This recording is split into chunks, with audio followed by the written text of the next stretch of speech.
News వాస్తవాల ప్రతిబింబం. Welcome to be news. Polavaram మండల విద్యాశాఖ అధికారి 1 గా మోత్తా డేవిడ్, విద్యాశాఖ అధికారి 2 గా నక్కా ప్రసాద్ కుమార్ మంగళవారం బాధ్యతలు స్వీకరించారు. పోలవరం మండల విద్యాశాఖ అధికారి 1 గా మోత్తా డేవిడ్, విద్యాశాఖ అధికారి 2 గా నక్కా ప్రసాద్ కుమార్ మంగళవారం బాధ్యతలు స్వీకరించారు. ఈ సందర్భంగా స్థానిక హైస్కూల్ ప్రధాన ఉపాధ్యాయుడు వీధి సురేష్ బాబు ఆధ్వర్యంలో వారికి ఘన స్వాగతం పలికారు. కార్యక్రమంలో విద్యాశాఖ కార్యాలయ సిబ్బంది, ఎస్టీయు, యూటీఎఫ్, ఏపీటీఎఫ్ ఉపాధ్యాయ సంఘాల నాయకులు పాల్గొని నూతన మండల విద్యాశాఖ అధికారులను పూలమాలలతో సత్కరించి అభినందనలు తెలిపారు. అలాగే సిఆర్ఎంటీలు, వివిధ హైస్కూళ్ల ప్రధాన ఉపాధ్యాయులు పెద్ద సంఖ్యలో హాజరై ఇరువురి అధికారులకు శుభాకాంక్షలు తెలియజేశారు.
యానాంలోని హజరత్ మౌలాలి పీర్ పంజా వద్ద మొహరం ఉత్సవాలు భక్తి శ్రద్ధలతో ఘనంగా కొనసాగుతున్నాయి. యానాంలోని హజరత్ మౌలాలి పీర్ పంజా వద్ద మొహరం ఉత్సవాలు భక్తి శ్రద్ధలతో ఘనంగా కొనసాగుతున్నాయి. ఉత్సవాల్లో భాగంగా 8వ రోజు ముస్లింల పెద్దల ఆధ్వర్యంలో ప్రత్యేక ప్రార్థనలు నిర్వహించారు. అనంతరం సాంప్రదాయబద్ధంగా నిప్పుల కొండం కార్యక్రమం నిర్వహించగా భక్తులు అధిక సంఖ్యలో పాల్గొని మొక్కులు చెల్లించుకున్నారు. ఈ కార్యక్రమంలో యానం ప్రాంతీయ పరిపాలనాధికారి శివరాజ్ మీనా పాల్గొని పీర్ పంజాను సందర్శించి హజరత్ మౌలాలి వారిని దర్శించుకున్నారు. కార్యక్రమ నిర్వాహకులతో మాట్లాడి ఉత్సవాల విశేషాలను తెలుసుకున్నారు. కుల మతాలకు అతీతంగా యానంతో పాటు పరిసర ప్రాంతాల నుంచి వచ్చిన భక్తులు పెద్ద సంఖ్యలో హాజరై నిప్పుల గుండం తొక్కి తమ భక్తిని చాటుకున్నారు. ఈ కార్యక్రమంలో పీర్ పంజా ముజావర్లు, గౌస్, వలీ కమిటీ పెద్దలు దంగేటి చిన్న వెంకటేశ్వరరావు, కరకరాము, దంగేటి వీరబాబు, పీర్ బాబా భక్తులు తదితరులు పాల్గొన్నారు.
మతరహిత సమాజం కోసం కృషి చేస్తున్న జనసేన అధినేత ఉప ముఖ్యమంత్రి పవన్ కళ్యాణ్ ను విమర్శించే అర్హత నిరుద్యోగ వైకాపా కాపు నాయకులకు లేదని ముమ్మిడివరం ప్రభుత్వ ఆసుపత్రి అభివృద్ధి కమిటీ సభ్యురాలు బద్రి రమాదేవి పేర్కొంటున్నారు.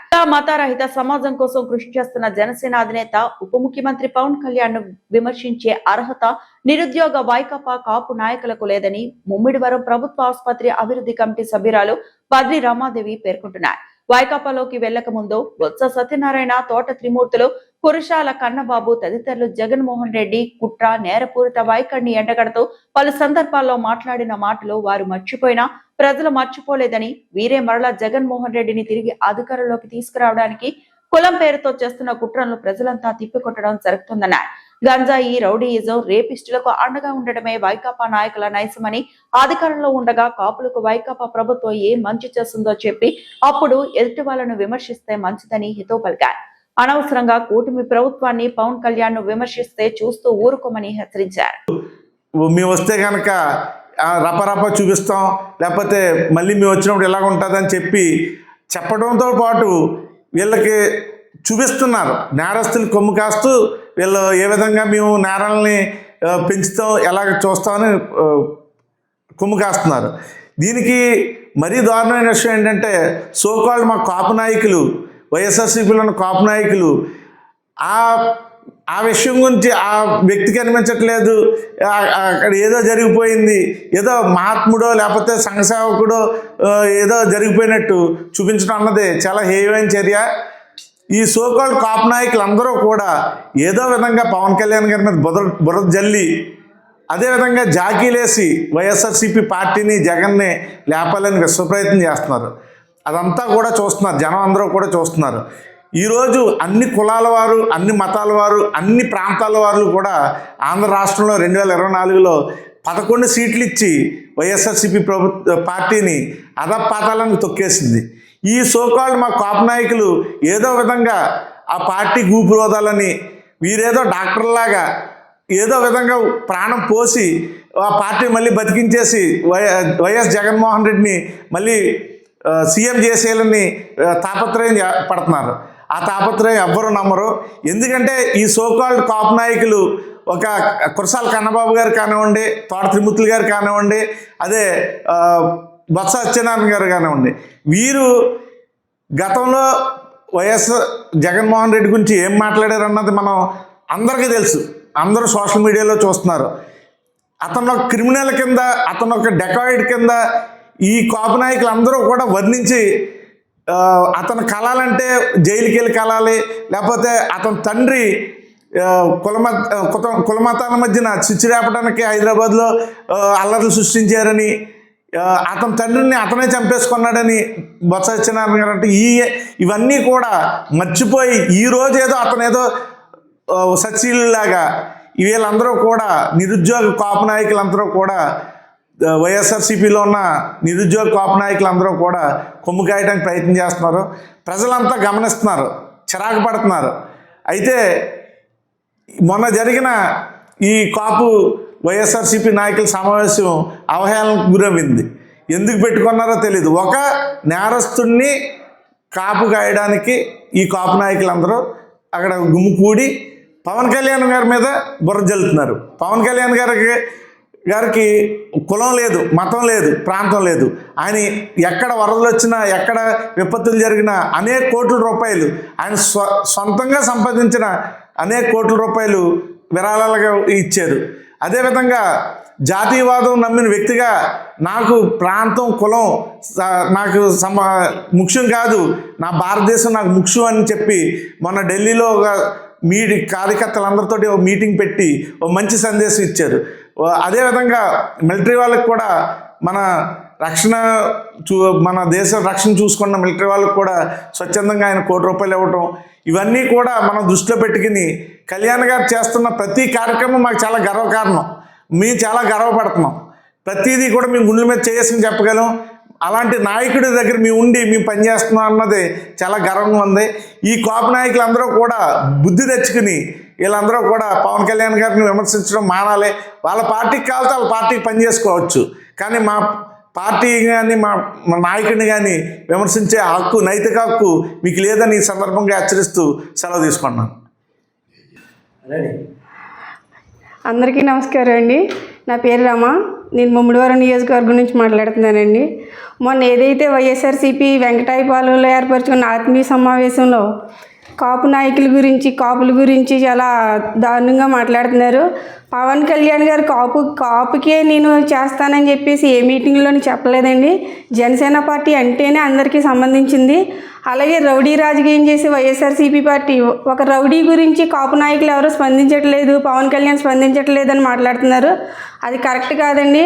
రౌడీయిజం, గుండాయిజం, తర్వాత మీ డ్రగ్స్ ఇవన్నీ కూడా మీ ప్రభుత్వంలోనే చాలా విచ్చలవిడిగా అయిపోయినాయి. దాన్ని మీరు నిర్మూలించలేదు సరికదా, ఇప్పుడు కూడా దానికి సపోర్ట్గా నిలబడుతున్నారు. అది ఎంత మాత్రం కరెక్ట్ కాదు. అలాగే వంగా గీత గారు వచ్చేసి మన కాపులకి న్యాయం జరగట్లేదు, పవన్ కళ్యాణ్ గారు న్యాయం చేయట్లేదు అంటున్నారు. మేడం గారు, మీకు చిన్న విజ్ఞప్తి అండి. మీరు ఎన్నాళ్ళు ప్రభుత్వంలో ఉన్నారు, అధికార ప్రభుత్వంలో ఎమ్మెల్యేగా పనిచేశారు. కాపులకు మీరేం చేశారో చెప్పండి ఫస్ట్, మాకు అది కావాలి. అండ్ ఇంకో విషయం ఏంటంటే, పవన్ కళ్యాణ్ గారు కాపులకి నేను అది చేస్తాను, నేను ఇది చేస్తానని ఆయన రాజకీయాల్లోకి రాలేదు. కుల రహిత రాజకీయం చేయాలన్నది ఆయన మొదటి సిద్ధాంతం. అలాగే అన్ని కులాలని కలుపుకుని ఆయన ముందుకెళ్తున్నారు. దానికి అనుగుణంగా మేము అందరం కూడా ఆయన వెనకాల నడుస్తున్నామండి, ఆయన బాటలో. అలాగే ఇంకోటి ఏంటంటే, మా నాయకులు కానీ మా జనసేన కార్యకర్తలు కానీ ఏనాడు పదవులు ఆశించో లేకపోతే ఇంకోటి ఆశించో ఆయన రాజకీయాల్లోకి రాలేదు. అందరూ స్వచ్ఛందంగా వచ్చిన కాపు నాయకులు, కాపు కార్యకర్తలు జనసేన పార్టీలో ఉన్నారు. వాళ్ళు ఏనాడు రాజకీయంగా మాకు అన్యాయం జరుగుతుందని కానీ, మమ్మల్ని మేము పార్టీకి వచ్చి నష్టపోతున్నామని కానీ ఏనాడు మీ దగ్గరికి వచ్చి ఏమన్నా మరి బాధపడ్డారేమో, మా దగ్గర ఎవరో బాధపడలేదండి. సో మీరు కాపుల గురించి మీరు అంతగా బాధపడే ప్రసక్తి అయితే లేదండి. వంగా గీత గారు మళ్ళీ చెప్తున్నాం మేము. అలాగే పేరు నాని గారు, అంబటి రాంబాబు గారు, మరి తర్వాత బొత్స సత్యనారాయణ గారు, పెద్ద పెద్ద నాయకులు ఉన్న వైసీపీ కాపు నాయకులు ఇప్పటి వరకు మీరు ప్రభుత్వంలో ఉండగా కాపులకి ఏం చేశారో ఫస్ట్ అది చెప్పిన తర్వాత మా ప్రభుత్వాన్ని విమర్శించడానికి ముందుకు రండి అని విజ్ఞప్తి చేస్తున్నాం. జై జనసేన.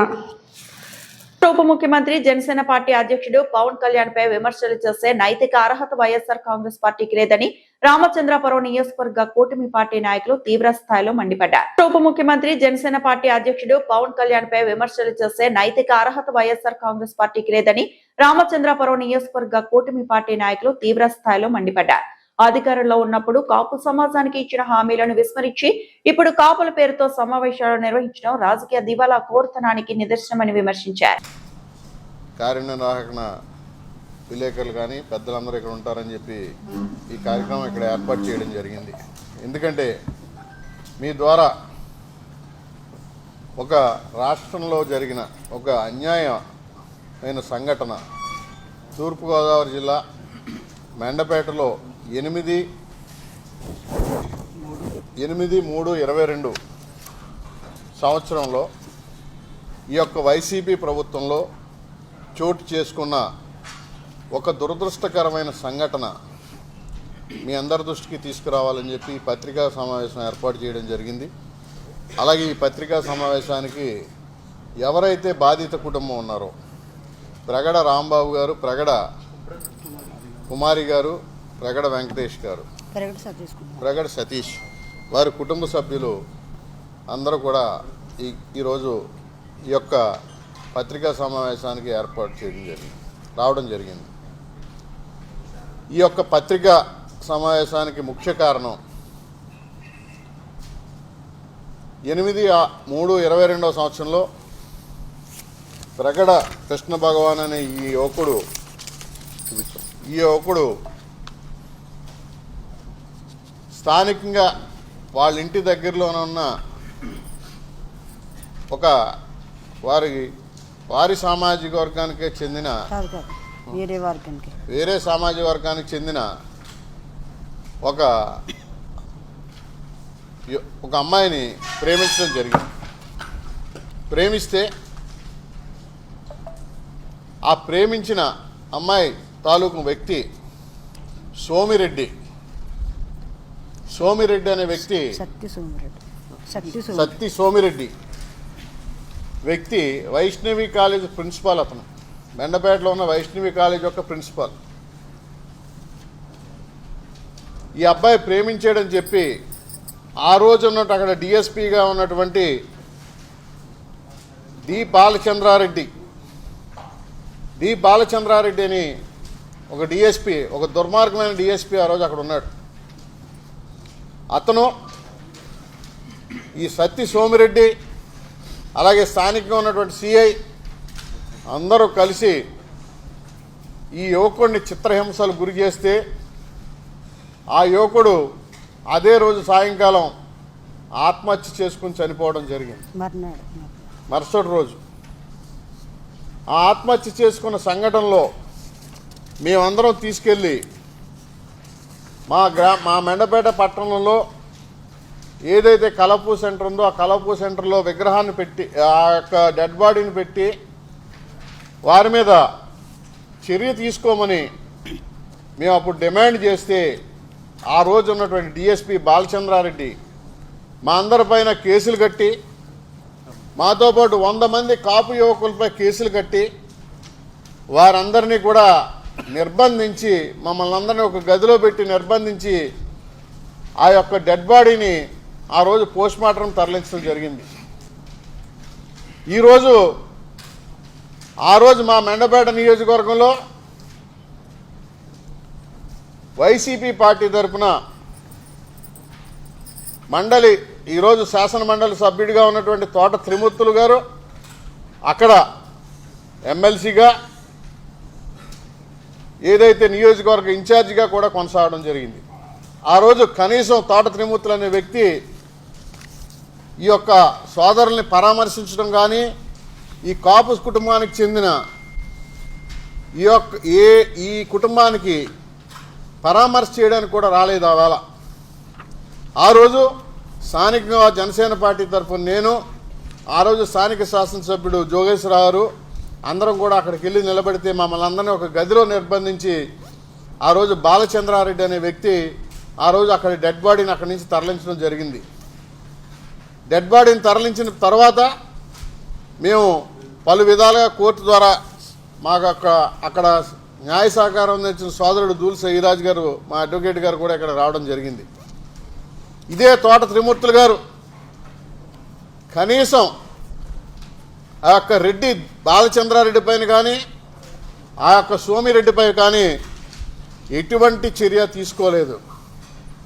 కానీ ఈ ప్రగడ కృష్ణ భగవాన్ అనే కుర్రాడు మంచి అభివృద్ధిలోకి రావాల్సిన కుర్రాడు, బాగా చదువుకున్నాడు, ఎటువంటి దురలవాట్లు లేని వ్యక్తి, హైదరాబాద్లో ఉద్యోగం చేసుకుంటా ఉన్నాడు. ఇతను సమాజంలో అందరూ గౌరవించి మేమందరం కూడా జనసేన కార్యకర్తగా ఉన్నది కుటుంబం వాళ్ళది. వాళ్ళు ఎంతో ప్రేమాభిమానాలు కలిగిన చుట్టుపక్కల వాళ్ళతో ఎంతో ప్రేమాభిమానాలు కలిగిన కుటుంబం వారిది. అటువంటి కుర్రాన్ని చంపేస్తే ఈరోజు కాపులందరినీ ఉద్ధరిస్తాను ఈ రాష్ట్రంలో, ఈ కాపులని అందరినీ కూడా నేను ఒక్కడనే న్యాయం చేస్తాను అని చెప్పి జగన్మోహన్ రెడ్డి గారి యొక్క దుర్మార్గమైన ఆలోచనతో పవన్ కళ్యాణ్ గారి యొక్క వ్యతిరేకంగా కాపు సోదరులందరినీ విడదీసి ఒక కులాన్ని అంటగట్టి వారి మనస్సుల్లో ఒక చెడు ప్రభావాన్ని కలగజేయడానికి ఒక దుష్ట చతుష్టయం ఏర్పడింది.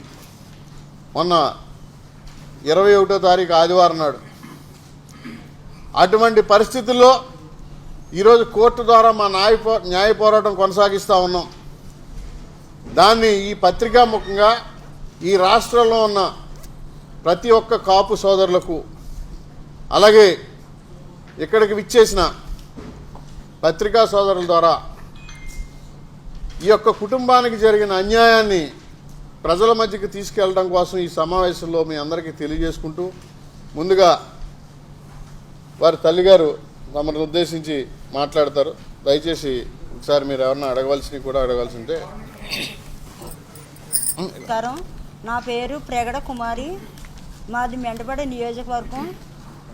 మా ఆయన గారి పేరు ప్రగడ రాంబాబు. మాకు 3 పిల్లలు. మా పెద్ద బాబు వెంకటేష్, మా రెండో బాబు సతీష్ కుమార్, మా మూడో బాబు శ్రీకృష్ణ భగవాన్. హైదరాబాద్లోని జాబ్ చేసుకుని అబ్బాయిని సత్తి సోమిరెడ్డి బాలచంద్రారెడ్డి వీళ్ళిద్దరూ ఏకమై నా కొడుకుని జాబ్ చేసుకుని అబ్బాయిని తీసుకొచ్చి లేనిపోని కేసు మా అబ్బాయి మీద ఒక అమ్మాయిని ప్రేమించాడని దుర్మార్గంగా లేనిపోని కేసు మా పిల్లోడి మీద అంటగలిపి మా సిఎస్ కర్ర దుర్గాప్రసాద్ సిఎస్ కొట్టించి మా బాబుని మానసికంగా పొంగదీసి బటన్ల మాగుటూరు గ్రామంలో జమీ రవి 25 సంవత్సరాలు అనే యువకుడు ఉరి వేసుకుని మృతి చెందాడు. దుబాయ్ పంపుతానన్న ఏజెంట్ చేతిలో మోసపోయిన యువకుడు. శ్రీరాంపురం గ్రామానికి చెందిన ఏజెంట్ రాంబాబు 50,000 తీసుకుని 6 నెలలు గడుస్తున్న యువకుడిని దుబాయ్ పంపని ఏజెంట్. ఎన్నిసార్లు తిరిగిన యువకుడిని నీకు దిక్కున్న చోటన చెప్పుకో అన్న ఏజెంట్ మాటలతో విసిగిపోయిన జమీ రవి మనస్తాపంతో ఉరి వేసుకున్నాడని బోరును విలిపిస్తున్న కుటుంబ సభ్యులు. బటన్ల మాగుటూరు గ్రామంలో జమీ రవి 25 సంవత్సరాలు అనే యువకుడు ఉరి వేసుకుని మృతి చెందాడు. దుబాయ్ పంపుతానన్న ఏజెంట్ చేతిలో మోసపోయిన యువకుడు.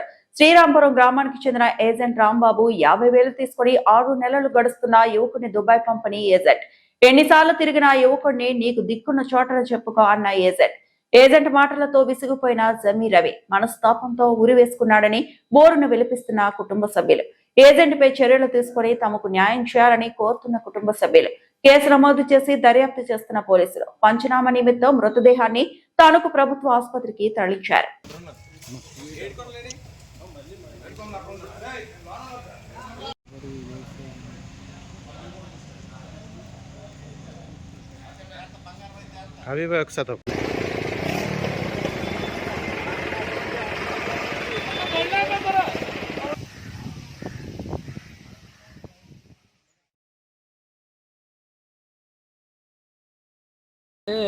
ఏజెంట్కి కట్టాడు సార్. నేను పనికి వెళ్ళి వచ్చినప్పటికి ఇలా చేసుకున్నాడు రామ్, ఇలా చేసుకున్నాడు సార్.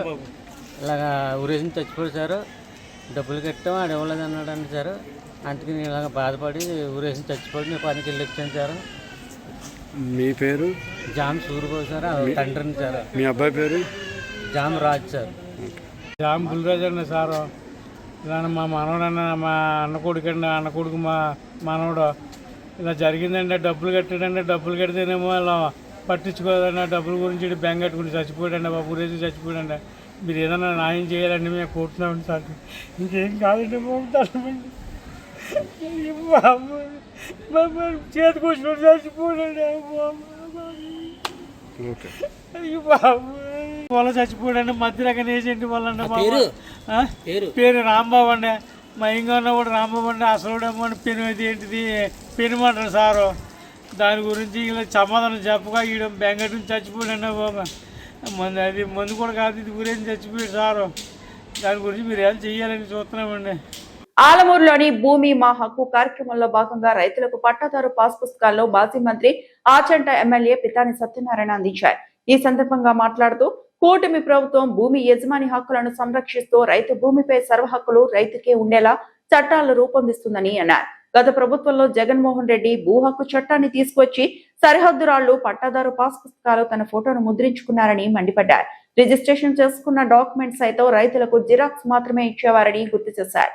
కూటమి ప్రభుత్వం పారదర్శకంగా రైతు భూమిని సర్వే చేసి పట్టాదారు పాస్ పుస్తకాన్ని అందిస్తుందని అన్నారు. ముఖ్యమంత్రి చంద్రబాబు, ఉప ముఖ్యమంత్రి పవన్ కళ్యాణ్ సారథ్యంలో కూటమి ప్రభుత్వం దూసుకెళ్తోందన్నారు. హింసను ప్రేరేపించేలా జగన్మోహన్ రెడ్డి రప్పా అంటూ కొట్టే విధంగా చేస్తున్నారని మండిపడ్డారు. ప్రజాస్వామ్యంలో హింసాత్మకమైన వాతావరణాన్ని క్రియేట్ చేస్తే గోదావరి జిల్లాలో ప్రజలు సహించరని హితవు పలికారు. ప్రజాస్వామ్య పరిరక్షణ కోసం ప్రతి ఒక్కరూ కృషి చేయాలని పిలుపునిచ్చారు. శాసనసభ్యులు మాజీ మంత్రివర్యులు శ్రీ పితాని సత్యనారాయణ గారిని వేదిక మీదకి ఆహ్వానిస్తున్నామండి. వేదిక మీదకి ఆహ్వానిస్తున్నాం సార్. ముద్ర వేసుకుని ఆయన సరిహద్దు రాళ్ళలో కూడా ఆయన బొమ్మ వేసుకుని ఒక భయంకరమైనటువంటి మన ఆస్తి మీద మనకు హక్కు లేనట్టుగా ఒక భయంకరమైనటువంటి పరిస్థితుల్లో ఆ రోజున మన కూటమి ప్రభుత్వం మన ఎన్నుకుంటున్నారు. ఒకటి ఈనాడు చూస్తా ఉన్నాం.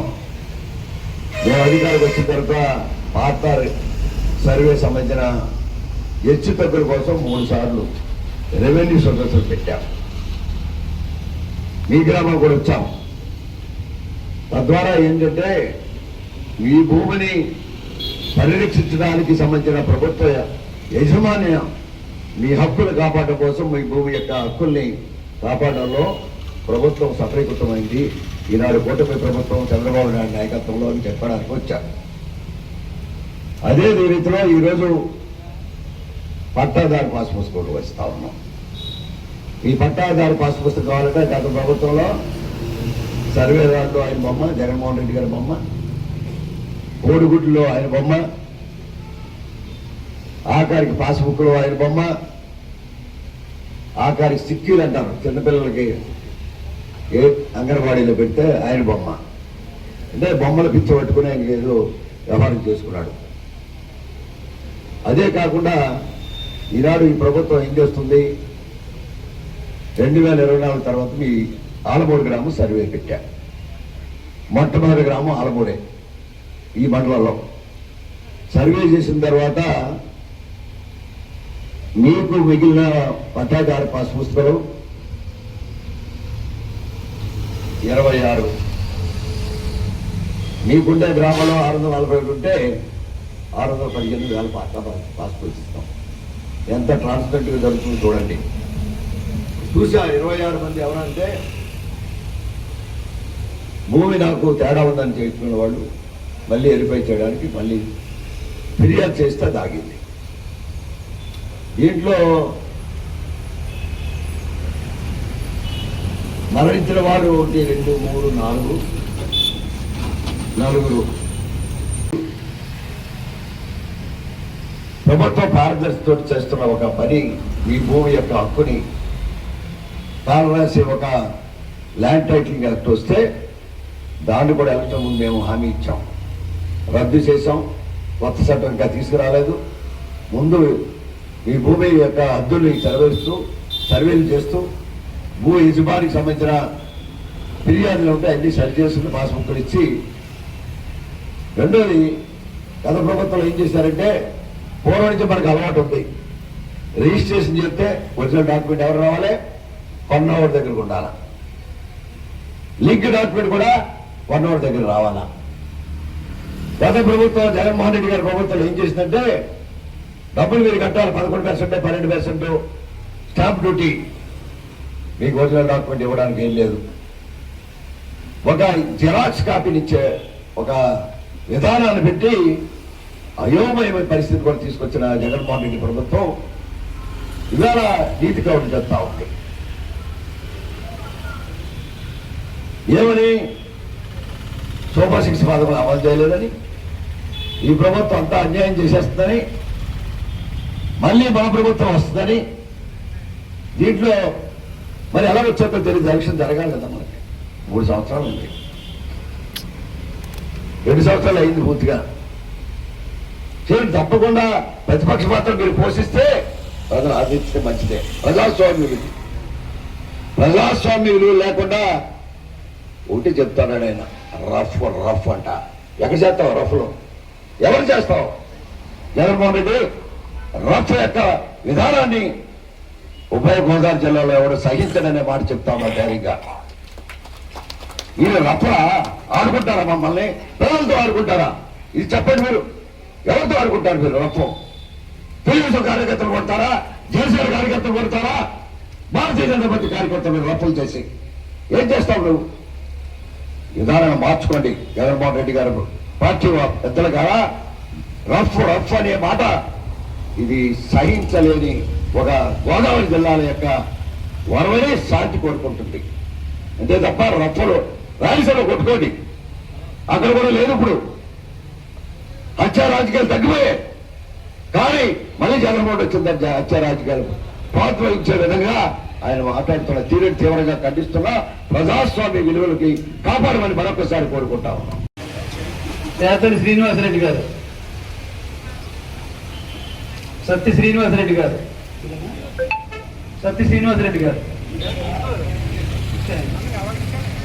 తేతలి వీర వెంకట సత్యనారాయణ రెడ్డి గారు,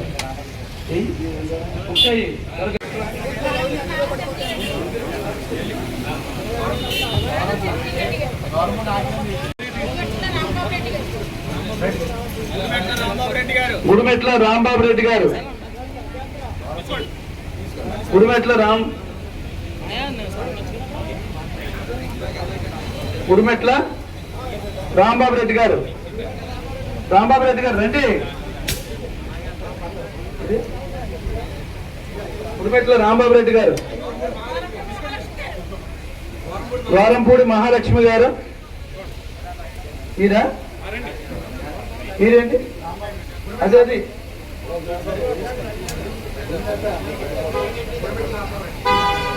ద్వారంపూడి మహాలక్ష్మి గారు. ఏది మహాలక్ష్మి గారు? అమ్మ మీరు మహాలక్ష్మి గారు తీసుకోండి. మహాలక్ష్మి గారు వచ్చారా? ద్వారంపూడి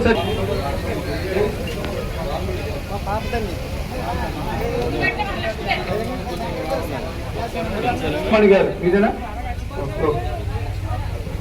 ఉడిమెట్ల వరలక్ష్మి గారు.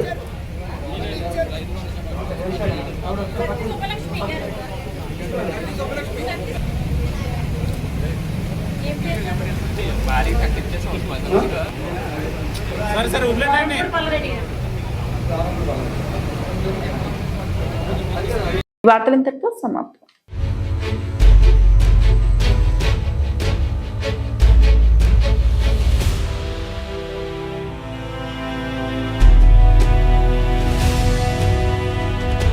బీ న్యూస్, వాస్తవాల ప్రతిబింబం.